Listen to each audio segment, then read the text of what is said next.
Hello everyone, my name is Audi Sarista. I'm grade from 9B, and I'm gonna tell you a story about Sangkuriang.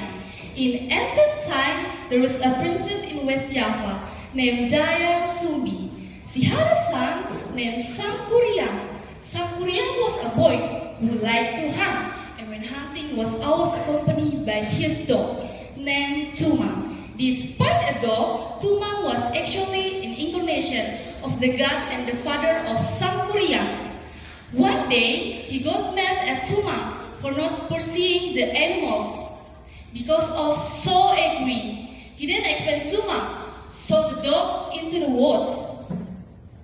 He then returned to the palace and told the incident to his mother. Dayang Sumbi was so angry and hit his head.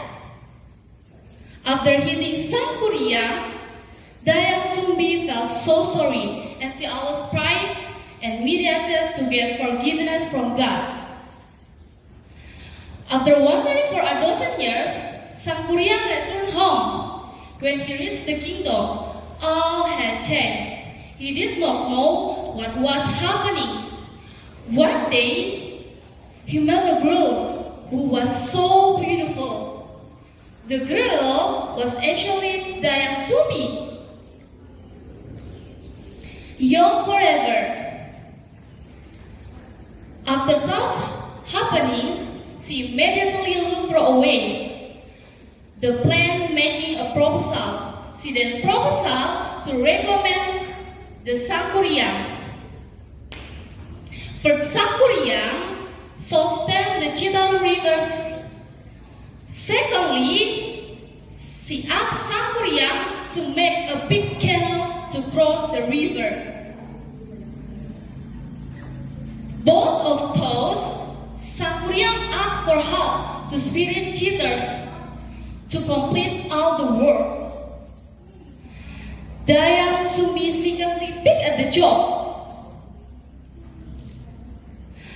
Once the work was almost done, Dayang Sumbi his forces to hold a very long red carpet to the east for the city.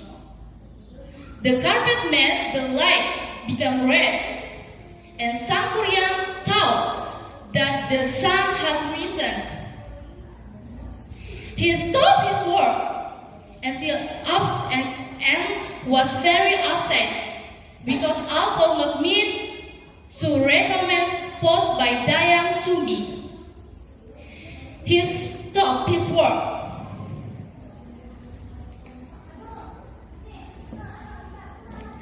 Using his strength, he broke the dam, and the city became flooding.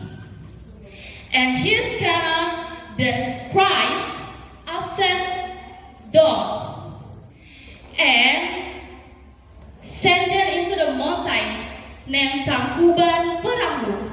The moral of the story, be honest, because honesty will godliness and happiness in the future. Second, acts will harm